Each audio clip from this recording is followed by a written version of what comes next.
Salut à toutes et à tous, c'est Elias, on se retrouve aujourd'hui pour une nouvelle vidéo, c'est la Fight Week, enfin Francis Ngannou, Cyril Gane aura lieu dans quelques jours maintenant, le combat entre les deux anciens coéquipiers qui risque d'ailleurs de marquer l'histoire de la catégorie des heavyweights à l'UFC. Alors après avoir analysé le combat en profondeur avec le combattant de MMA belge Patrick Abirora, cette fois-ci on a le plaisir de pouvoir discuter avec Tarek qui n'est autre que le coach de Patrick avec lequel on a également donné nos pronostics. Salut Tarek, comment tu vas ? Bonsoir Elias, très bien et toi ? Ça va super bien, vraiment un plaisir de pouvoir discuter une nouvelle fois avec toi. Tu vas en quelque sorte décrypter ce combat entre Francis Ngannou et Cyril Gane d'un point de vue du coach. Je te donne quelques chiffres, c'est la première fois depuis 2016 que ni Daniel Cormier ni Stipe Miocic ne sont engagés dans un combat pour le titre chez les heavyweights à l'UFC. C'est aussi la première fois finalement qu'aucun Américain ne participera à un combat pour le titre, toujours dans cette catégorie si particulière des poids lourds à l'UFC. J'ai envie de te demander finalement pour ouvrir cette vidéo, qu'est-ce que tu penses de ce combat d'un point de vue général ? Avant de commencer et de rentrer dans le vif du sujet, je me suis permis d'écrire quelques lignes, on va dire, qui résument un peu l'affrontement et tout ce qui se passe autour. Donc, si tu me le permets, je vais d'abord commencer avec ça. Donc, nous sommes en 2018 lorsque ces deux hommes étaient encore partenaires. Les voici aujourd'hui non plus côte à côte, mais face à face en tant qu'adversaires. Durant ces 3 années, ils seront expéditifs et persévérants, aidés par un talent véritable. Ainsi, les événements s'accélèrent, rendant leur clash inévitable. Deux parcours atypiques, deux styles pour lesquels il est difficile de se préparer. Deux frères d'armes antagonistes que le destin a voulu séparer. Depuis, l'utilisation de certains propos crée du drame que la sphère médiatique nous propose. L'engouement pour cet affrontement est lancé, même si l'on s'y oppose. Mais dans quelques jours, ce qui les a divisés va nous réunir, et cela peu importe le camp que nous allons soutenir. La tension monte d'un cran et nous rappelle cette dure réalité, que l'issue est certaine, il n'y aura qu'un seul vainqueur de cette rivalité. Ce 23 janvier, toute la communauté aura les yeux rivés, le regard figé. Mais peu importe le gagnant, c'est au MMA Factory que reviennent tous les lauriers. Ah, non, franchement, c'est magnifique. Mais t'as parfaitement résumé finalement la situation entre Francis et Cyril. C'était très bien dit. Bah, franchement, bravo Tarek, hein. On peut être fier, on peut être fier de nous. Quand je dis nous, je parle du MMA européen et spécialement dans nos contrées, donc la Belgique, la France. On peut être fier parce que voilà, c'est la catégorie reine, c'est la catégorie où il y a pas, où il y a moins de combattants que dans les autres catégories. Les 2 premières places sont prises par 2 personnes qui ont donc été formées ici. Enfin, quand je dis ici, voilà, c'est en France. La plupart des gens veulent vraiment voir ce combat parce qu'ils se demandent qui est le meilleur des deux, tout simplement. Si vous êtes pour Francis Ngannou, n'hésitez pas à vous abonner à ma chaîne YouTube. Et si vous êtes du côté de Cyril Gane, bon gamin, lâchez un petit pouce bleu, ça fait toujours plaisir. On a eu l'occasion d'en parler plusieurs fois. Francis et Cyril se connaissent très bien. Tarek, on sait, ils sont entraînés ensemble au MMA Factory à quelques reprises. Les images de leur sparring prennent énormément d'importance dans le build-up et dans la promotion de ce combat. On sait que Francis Ngannou a critiqué justement la publication de ces images de la part du MMA Factory parce que pour lui, Cyril Gane est mis en avant. Pareil pour son coach Eric Nicksick, pour qui, on va dire, ça ne se fait pas de publier des images de sparring. Il a dit dans une interview que lui ne le faisait pas. Qu'est-ce que tu en penses, toi, en tant que coach ? J'ai donc vu son interview lorsqu'il en parlait. Et moi, je comprends sa réaction. Je comprends sa réaction quand il parle de code de conduite. Après, que cela ne se fait pas éthiquement parlant, bien sûr, on peut être que d'accord avec lui. Il avait aussi soulevé un point important qui disait que ça serait agir comme les médias, à montrer ce que les gens veulent voir ou ce qui va les influencer. Il faut juste comprendre aussi que c'est les US, c'est l'Amérique. Ils ont peut-être une autre façon de penser par rapport à tout ça qu'on pourrait, nous, avoir ici. Je suis sûr qu'il y a d'autres personnes qui sont ici, qui ont exactement le même code à ce niveau-là. C'est pas un secret, mon cher Tarek, Francis ne travaille plus avec Fernand Lopez depuis quelques temps maintenant. Il s'entraîne aujourd'hui du côté de Las Vegas, Extreme Couture de Las Vegas, sous la direction d'Eric Nicksick. Est-ce que tu dirais que c'est un combattant différent par rapport au niveau qu'il a pu afficher avec Fernand Lopez? Je rappelle juste que le dernier combat du Camerounais avec son ancien entraîneur date de février 2019 et une victoire contre Cain Velasquez. Ça fait déjà quasiment 3 ans que Francis et Fernand ne travaillent plus ensemble. Un combattant va toujours évoluer, peu importe où il s'entraîne. Et concernant Francis, on a vu des nouvelles choses, donc des nouvelles combinaisons, une nouvelle sélection de coups, comme lors de son dernier combat.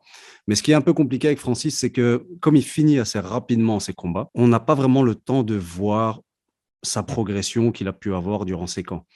Et comme on sait que ses combats finissaient assez rapidement, même lorsqu'il était entraîné à la MMA Factory, on n'a donc pas pu voir tout le panel technique qu'il peut proposer, étant donné qu'il finit ses combats assez rapidement. En tout cas, c'est sûr qu'il a proposé des nouvelles choses dans son dernier combat. Euh, Anticipé donc. ouais, donc il y a d'office, on va dire, une évolution, mais de là à dire qu'il évolue seulement, c'est ce que je veux dire au fait, c'est de là à dire qu'il n'évolue seulement que depuis qu'il est Mhm. aux États-Unis, je ne serais pas d'accord. Ou dire qu'il a stagné en France, je ne suis pas d'accord non plus. Évidemment, les gens font la parallèle entre le premier combat contre Stipe et le deuxième combat contre Stipe, où dans le deuxième, il arrive à défendre les amener au sol, mais pas dans le premier.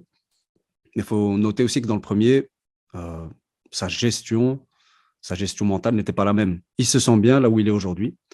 Et ça, je pense que c'est important. Donc, un combattant qui se sent bien dans un endroit, il va automatiquement évoluer, il va automatiquement s'exprimer. Alors Tarek, on a parlé de Francis, j'aimerais si tu le veux bien qu'on se concentre cette fois-ci un peu plus sur Cyril Gane, bon gamin, le français qui a effectué ses débuts professionnels de MMA en 2018, c'est très tardif, il a commencé son premier combat de MMA à 28 ans, aujourd'hui il en est à 10 combats pour autant de victoires, précédemment on le sait, il combattait aussi en boxe thaïlandaise et pareil, toujours invaincu après 13 combats. Cyril a en plus de cela apporté vraiment un style qu'on n'avait jamais vu chez les heavyweights au niveau du MMA et plus particulièrement à l'UFC. C'est encore quand même une bonne pioche signée Fernand Lopez. Exactement. Et c'est ce qui fait un grand entraîneur, justement. C'est euh, améliorer sans cesse les points forts et ajouter ce qui manque aux combattants. Et voilà, il a encore une fois, il a encore une fois taillé le diamant et il a fait ça de manière impressionnante vu les résultats. C'est 10 combats, 10 victoires. C'est énorme.